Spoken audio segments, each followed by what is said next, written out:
Hey, welcome to the Digital Insurance Agent Podcast. I'm so glad you've chosen to join us today. And with me is Ty Harris. He is the CEO and co-founder of Openly. And so, Ty, it's a pleasure having you with us today. Thanks. Thanks for having me. Looking forward to the conversation. Absolutely. And so, Ty, tell us a little bit about Openly. You are disrupting the home insurance space. And so, we want to talk a little bit about what you're doing. Give us a little bit of your background, first of all, and then tell us about kind of the disruption that you're making. And then we'll go into how that can really be of use to our audience. Yeah, thanks. Well, my background, I, like many people, sort of stumbled into insurance coming out of grad school. Actually, I was a very quantitative person, went over, worked at one of the giant insurance companies at Liberty Mutual for about 12 years, had an amazing experience there, was an actuary, led their product and underwriting group for personal lines for a while. And despite that being an amazing company, left in 2017 because I had the itch to found my own thing. And so I and my co-founder, Matt, who's our CTO at the company, co-founded Openly in 2017. It took us a couple years to finally get to market in late 2019. So we've been in market since then. And basically, we are I would say, a tech-enabled home insurance company. So we provide what I'll call a premium product, sort of a upmarket product for home insurance. And it's tech-enabled in a way that makes lives really easy for agents and consumers. And the main angle of the company, if you will, sort of the thesis, is that while a lot of other carriers out there have had the opinion that, well, if you're going to build great technology and really invest in branding and whatnot, that the best thing you can do with that is take it direct to consumers and cut out the middleman or woman. We took the opposite approach and said, actually, we have a little bit different belief about where insurance is headed. So let's build Openly. So it's an amazing tech-enabled carrier, but specifically for independent agents as they exist today, as we believe they're going to evolve over the next 20 or 30 years. Let's build the best carrier for independent agents and their customers and go from there. And that's our vision. It's been going really well, but our goal is eventually to be the number one provider of personal insurance through independent agents. But that's obviously a multi-year, if not multi-decadal journey for us. Absolutely. So let's stop and unpack a little bit of that. So tech enabled could mean a lot of things in a lot of people's minds. So let's start there. What does tech enabled mean?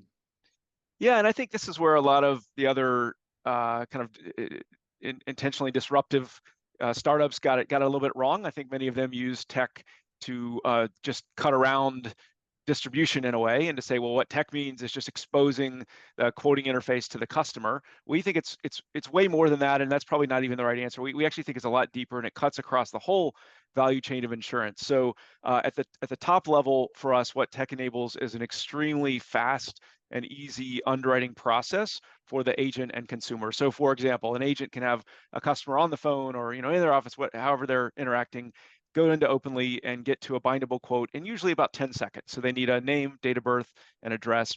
We go out, we do all the work. Our technology, I should say, does all the work of gathering the data needed for the customer about their house, overhead photos of the house that have been machine interpreted, records-based data, stuff about the person, bring it all home. If there's anything else we need, we'll sort of dynamically ask, hey, agent, can you please clarify this or make sure that this information is right? But really quickly, you get to a bindable quote. And therefore, we see we're the first quote that most of our agents do, even though they have lots of carriers. We're usually their first quote because it's so easy. So that's at the top of the funnel. And then you say, well, what about one layer down? Well, little stuff happens, as agents all know, as you're underwriting a policy. So, okay, the closing date of the house changed. What's that going to cause? With many carriers, that's a total rewrite of the policy. The price changes, et cetera.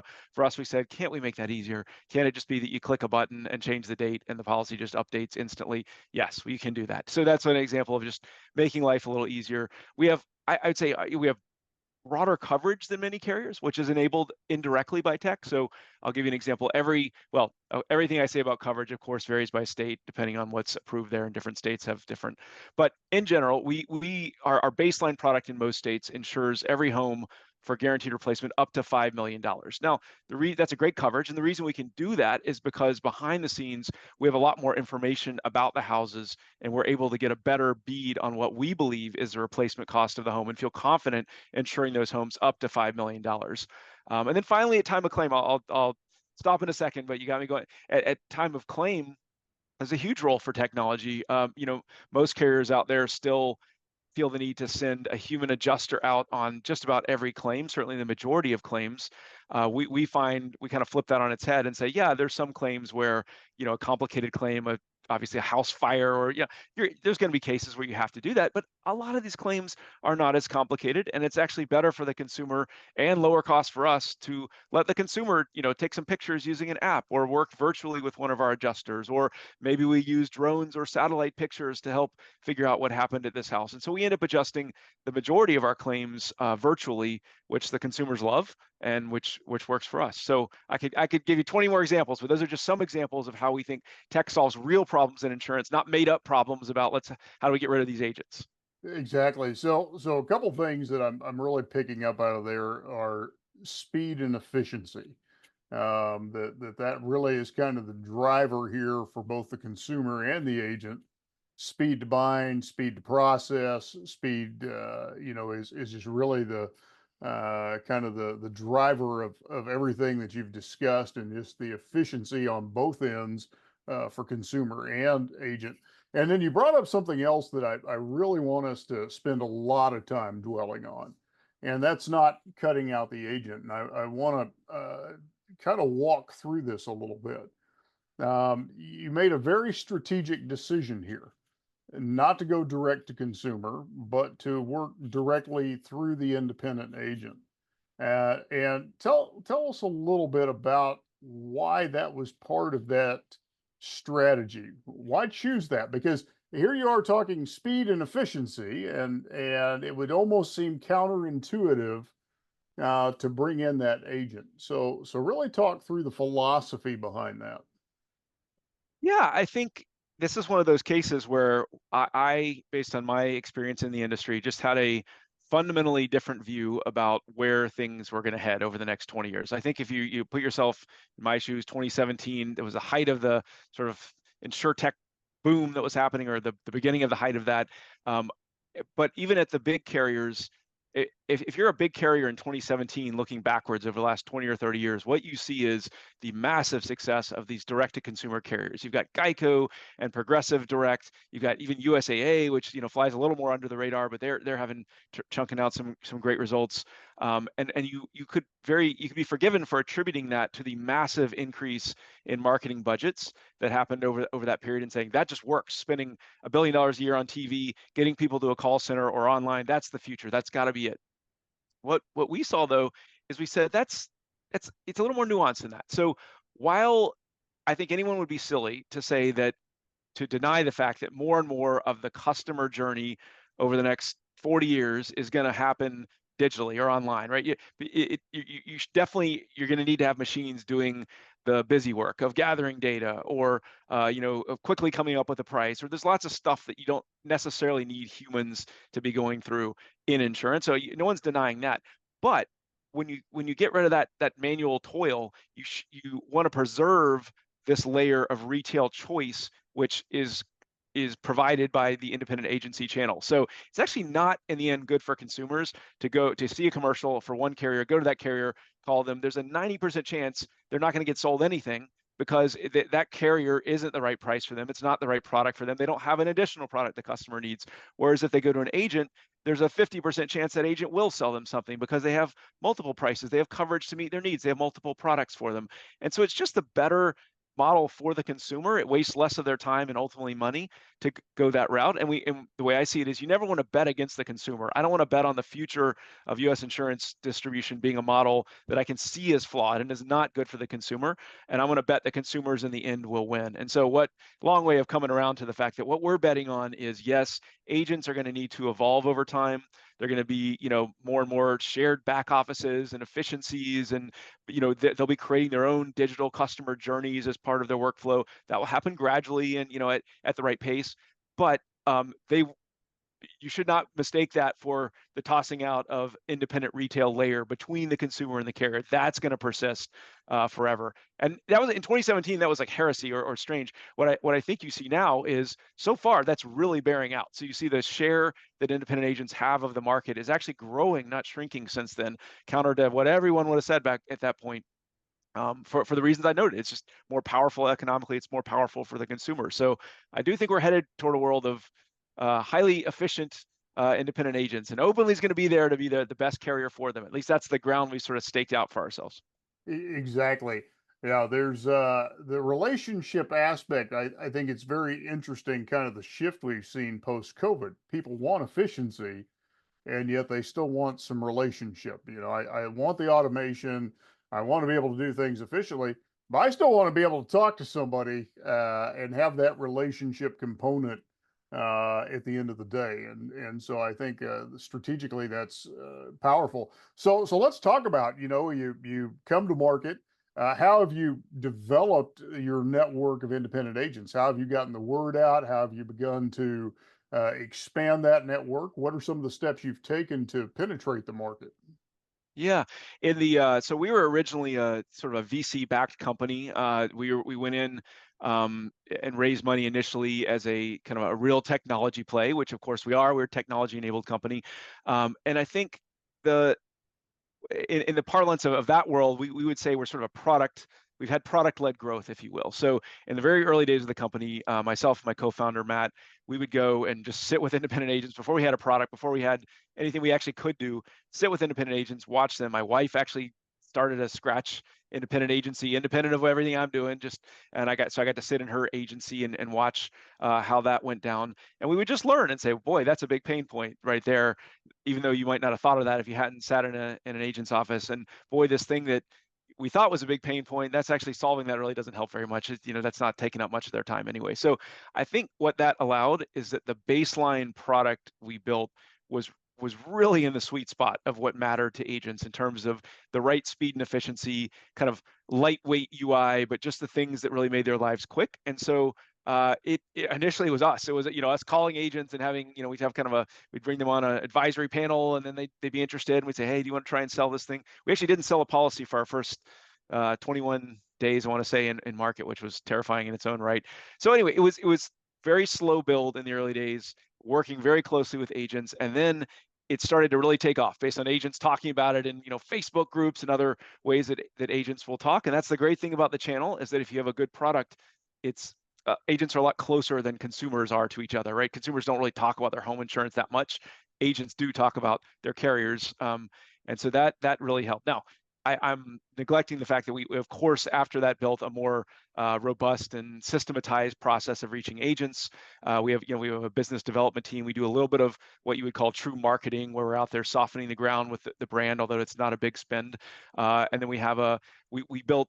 I'd say the approach we took to onboarding agents in very many ways resembles the approach that we took to onboarding customers, which is don't get rid of any of the stuff that's really important. You have to still do really good underwriting on the consumer side, but there's nothing that says that has to take a year, right? There's no reason you shouldn't be able to figure out pretty quickly, is this agent going to be a good fit, mutually for our product or not? And so we really pride ourselves on getting quickly to an answer with an agent, getting through the process of all the stuff that has to happen with licensing and all that, getting that just done digitally if possible, and giving them up and selling. And I don't know if the stat is still valid, but we used to, at least a year ago, we had a stat where I think our average agent would sell their first policy was like 21 days after I want to say first contact with us, or first intro meeting. And so it really is efficient compared with some of the other agencies. Now, having said all that, I want to clarify we are pretty picky when it comes to customers, and I think agents have learned that. We do target a kind of upmarket,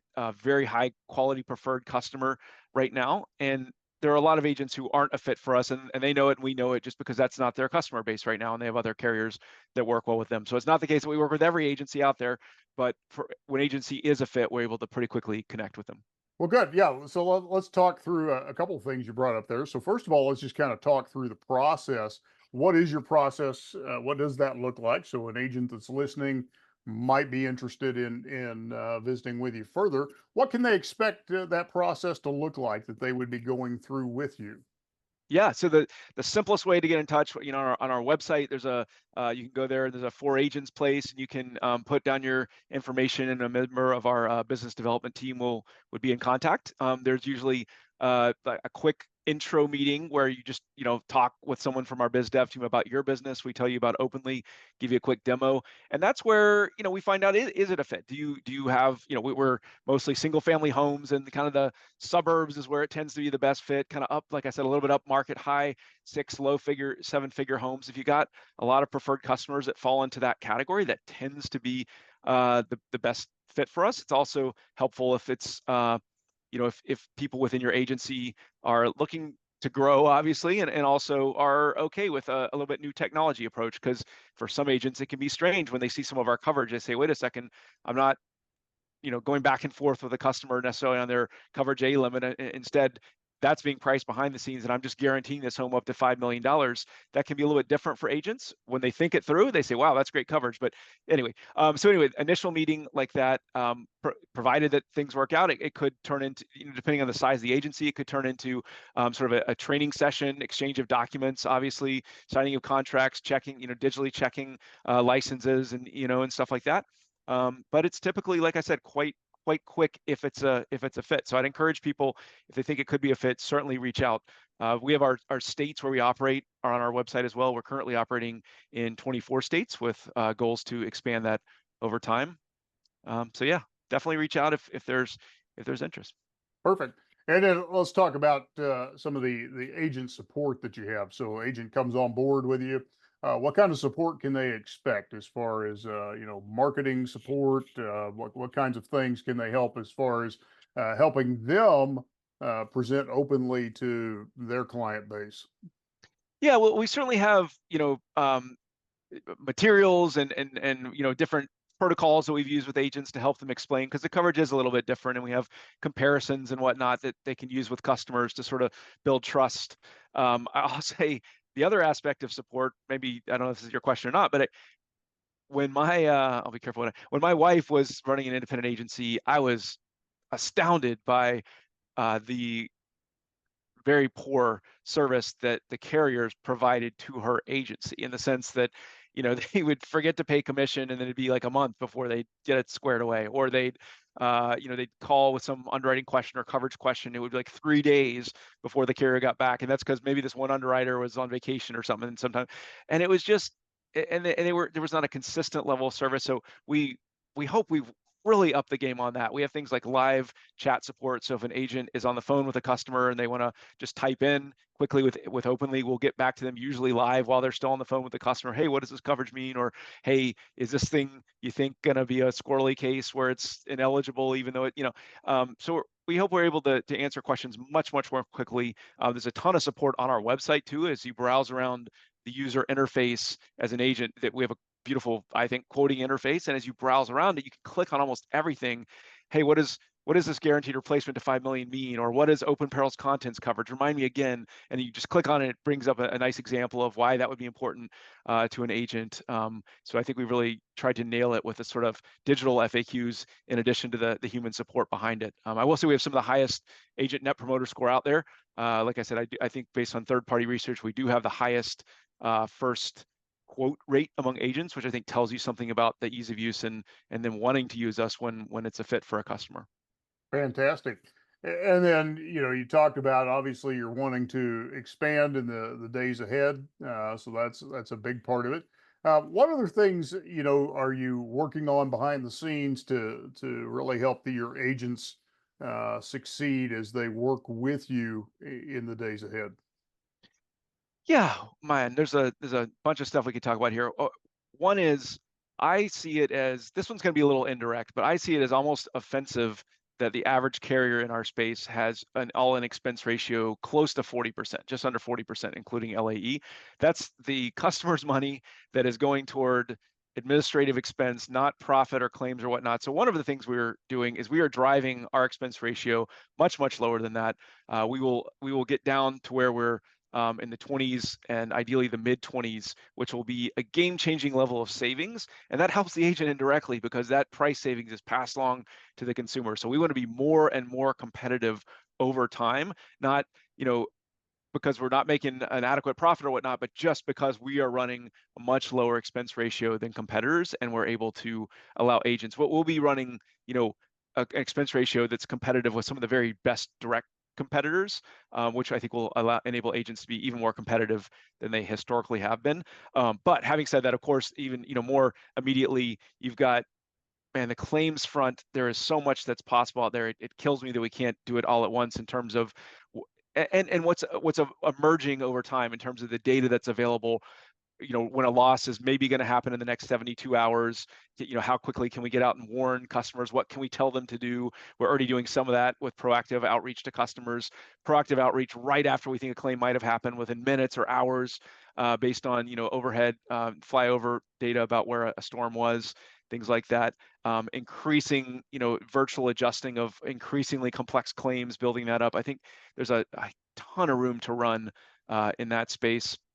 There's a lot of little things, I'll call it, where on the billing front, maybe you can't, the customer needs their bill to be on this day, or they want it to be on this frequency, or whatnot, and we don't have every feature out there that you could have right now. So whether it's billing or some other aspect of the servicing, we're constantly trying to improve that. And a big theme there is making sure that agents can do as much as possible without having to call us or work through us, right? We're always expanding the amount of things that agents can do directly within our portal to help their consumers, without, it doesn't help anyone if they have to call us and get back to the consumer 3 days later. It's much easier if they can just do it there. And then the only thing we haven't talked about it at all in this is and I don't know if this directly helps agents, but we are always improving the sophistication of our underwriting and pricing models, and that should be, in a way, invisible to agents, in a sense that that's just happening quickly behind the scenes, and it's generating the prices they see and the underwriting they see.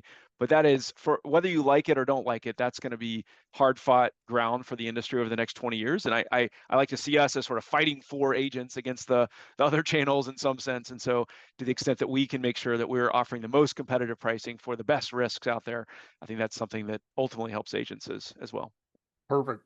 And then, kind of the final question I have for you is just, as you kind of look ahead, lots of your competitors are going to come out and say, we're technology driven, and I know, even on the podcast, I get lots of people approaching me, say, hey, we'd like to come on the show and talk about our new, claims adjusting technology and blah blah blah blah blah. So everybody is promoting the technology play. And so, what advice would you give to the agents that listen, out here? How do they determine what technology plays really are appropriate to propel the business forward, Yeah. and are in the consumer's best interest, which ultimately for the agent is in their best interest. The better they can serve their customers, the better they can grow their book of business. And that's one of the things that I loved about what you discussed, speed and efficiency. Those two things are always winners in my Yeah. mind. What else do you see in making those determinations? If I'm an independent agent out here, I've got you talking to me and I've got everybody else in my ear, and everybody's talking technology. What are some of my decision points? Yeah, I guess, for one thing, I would be skeptical about things that the carrier says they're going to do that really kind of maybe should be my job. And this is going to be controversial, but I know a lot of what you'll hear agents sometimes ask for is, say, hey, how much help can you give me in finding customers and marketing and whatnot? And I think if you're an agent, you have to ask yourself the question, what am I sure that that's what I want? Maybe my piece of this value proposition is that I'm going to bring, high quality customers. I'm going to inform them about what they need. I'm going to make sure they have the right coverage. Those are my core jobs here. And so I would be, if I'm going to a carrier saying market for me, I don't know if that's a good thing. Now, what I do think agents have every right to demand and should demand more is that efficiency from that point forward. So yes, why on earth is it going to take more than 10 seconds, 20 seconds to get to a baseline bindable quote? If I want to mess with the coverage and truly consult with the customer, I know a lot of agents probably don't end up consulting with the customer as much as they should, because they know, well, if I go quote earthquake coverage with the $100,000, endorsement of or the lower deductible or the higher, whatever it is, I know that's going to be a discussion with the underwriter, like it is every time, and I can predict what they're going to say, but it's going to take 3 days, and by then the closing date of this house is, and you really should demand of the carrier, give me the flexibility to to work with the customer to customize coverage quickly in the way that I need. And then those pain points, like, what think of the biggest scenarios that come up when you're selling or servicing. What happens when the closing date of a house changes? What happens if someone misses their bill and then I call them, they say they didn't get the bill, but then, like, how are you going to reinstate them? And are you, what's your process there? And then I think, take me through a claim. I mean, it's you can of course ask for the right stats. You can say, okay, what percent of your claims does an